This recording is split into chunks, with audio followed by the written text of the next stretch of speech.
नमस्कार, आप देख रहे हैं आरडी न्यूज़। मैं हूं योगेश चक्रवर्ती।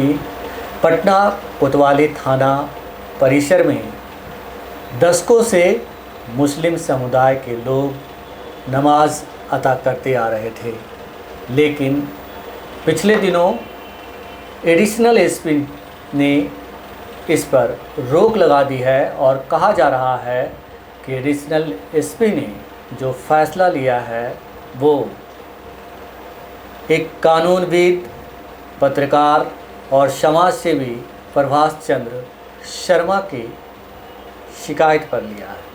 और प्रभाष चंद्र शर्मा हमारे साथ हैं। आइए इनसे बात करते हैं और जानते हैं कि इन्होंने ये शिकायत क्यों की और इनका मकसद क्या था। प्रभाष जी, बहुत स्वागत है आपका रेड नेटवर्क में। नमस्कार। ये बताएं कि आपने सहयोग पोर्टल पे कहा जा रहा है कि शिकायत की कि भाई यहाँ जो मुस्लिम समुदाय के लोग नमाज अता करते हैं वो गलत है, और उसके बाद कार्रवाई हुई और उस पर रोक लगा दी गई, जबकि मुस्लिम समुदाय के लोग दशकों से वहाँ नमाज अता करते रहे थे। तो मैं तो सबसे पहले आपसे यही जानना चाहता हूँ कि आपके दिमाग में ये बात कैसे आई कि यहाँ रोक लगवानी चाहिए और आपने शिकायत की। देखिए, पहले तो हम जो डेवलपमेंट हुई है उससे हम अपना कनेक्शन बता दें। हमारा घर जो है वो बुद्धा कॉलोनी थाना क्षेत्र में है और उसके जो एसडीपीओ हैं, एएसपी हैं, वो वहीं बैठते हैं। और हमारे घर में मुझे मिला करके 6 अधिवक्ता हैं। अच्छा। हमारी फैमिली में 6 एडवोकेट्स हैं। जी। तो हमारा आना जाना बुद्धा कॉलोनी थाना में, तो थाना है तो वहाँ पर शिकायत वगैरह होती है, जो भी जांच वाँच होती है, लेकिन सुपरविज़न जो है वही कोतवाली थाने में डीएसपी साहब के ऑफिस में होती है केस की। तो हमारा वहाँ से कनेक्शन आप जानिए कि वहाँ जाना हमारा अनिवार्य है। और चूँकि हम एडवोकेट्स हैं, हमारे फैमिली में 5 और एडवोकेट्स हैं, तो जो केसेस होती है उस सिलसिले में जाते हैं। तो वहाँ जब जाते थे तो कोई ज़रूरी नहीं था कि वो फ्राइडे ही होता था, कोई अन्य दिन भी होता, तो उस दिन हमें परेशानी नहीं होती थी। कभी कभी फ्राइडे को भी जाना पड़ता था, तो उस दिन हमें देखने को मिलता था कि काफ़ी भीड़ है, नमाज़ पढ़ रहे हैं लोग, और 10-15 मिनट जो भी जितने देर की नमाज होती है उसके पहले से लोग आना जो है वहाँ एकत्रित होना शुरू होते हैं, और भीड़ को डिस्पर्स होने में भी कुछ वक्त लगता था। तो उस वक्त जो है वहाँ का कामकाज जो है वो बाधित होता था, हमें भी जाने में असुविधा होती थी, खुद वहाँ के जो ऑफिसर थे उनको भी असुविधा होती थी। कुछ लोग व्यक्त करते थे, कुछ लोग व्यक्त नहीं करते थे। तो ये कनेक्शन है, इसलिए हमने कहा कि भाई थाना है, डीएसपी ऑफिस है, यहाँ पर नहीं हो, कहीं और हो। जगह की कमी नहीं है, बहुत सा जगह है, कहीं और करना है। बिल्कुल। हम दर्शकों को बता दें कि जो नमाज अता की जा रही थी कोतवाली थाना परिसर में, वो हर जुम्मे को हुआ करता था, हर रोज़ नहीं होता था।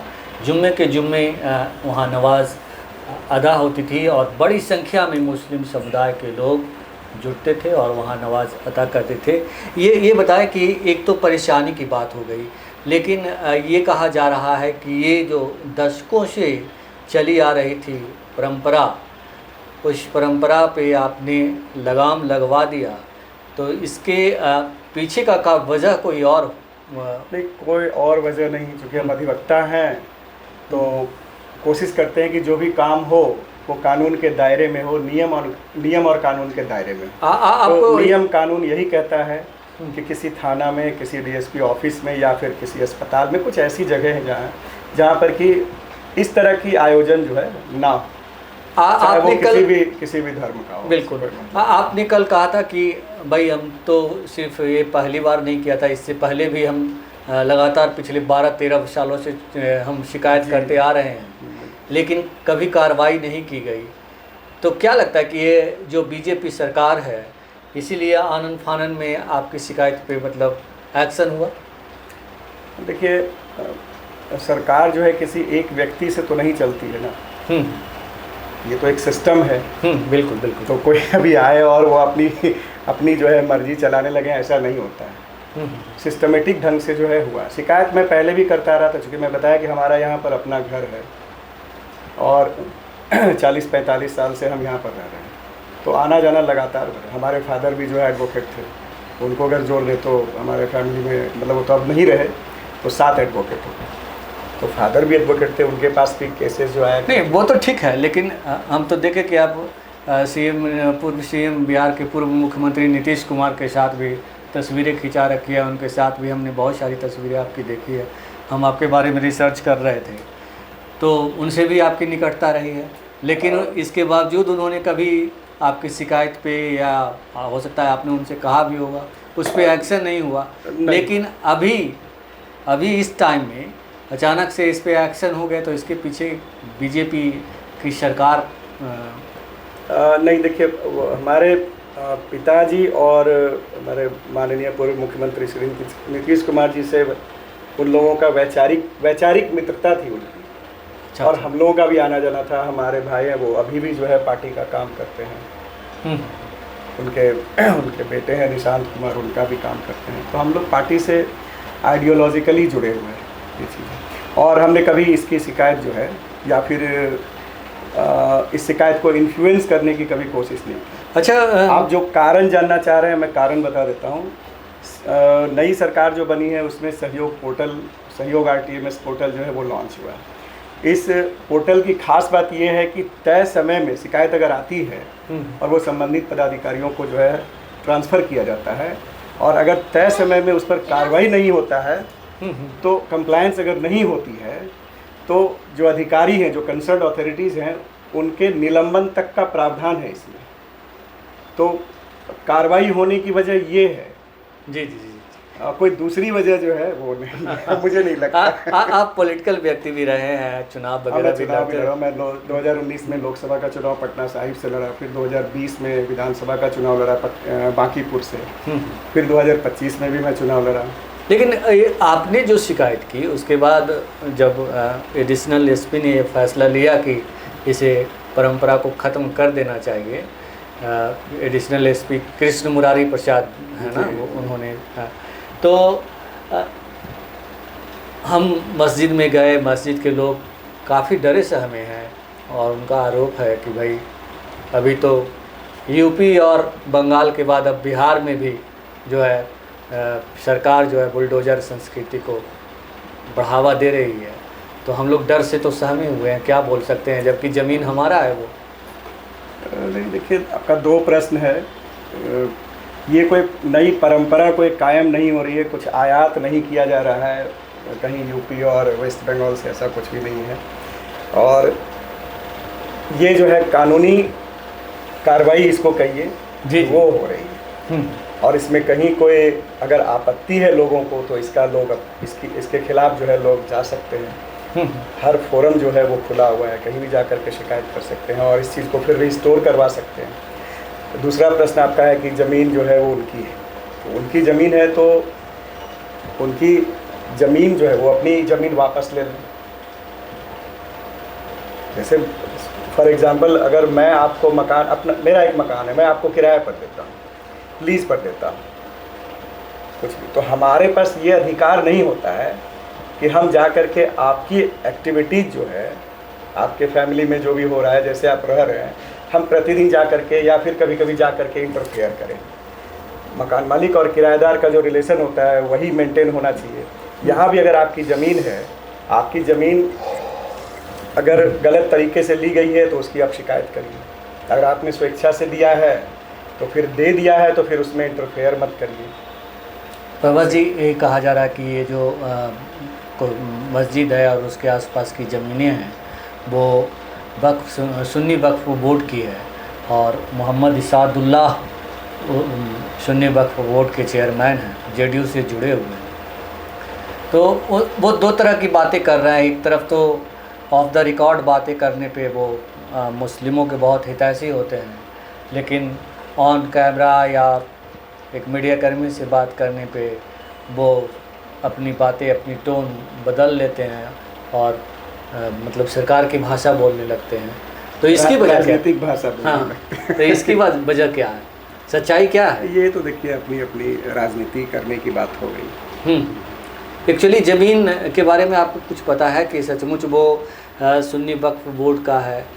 नहीं, या हमें ज़मीन के बारे में कुछ भी पता नहीं है। हमने कभी इसको जानने की कोशिश नहीं की। हमने सिर्फ यही चीज़ देखा, ये जो एक संस्था है, थाना है, पुलिस का जो है पुलिस वरीय पुलिस पदाधिकारी का कार्यालय है, यहाँ पर इस तरह की इंटरफेरेंस नहीं होनी चाहिए। बस हमने यही चीज़ महसूस किया, देखा और उसके खिलाफ हमने शिकायत की। आप तो कल हमसे बातचीत में एक बहुत इंटरेस्टिंग बात भी बता रहे थे कि उसी कोतवाली थाना परिसर के फर्स्ट फ्लोर पे कोई बाबा भी अड्डा जमाए हुए थे और कई सालों तक जमाए रखे।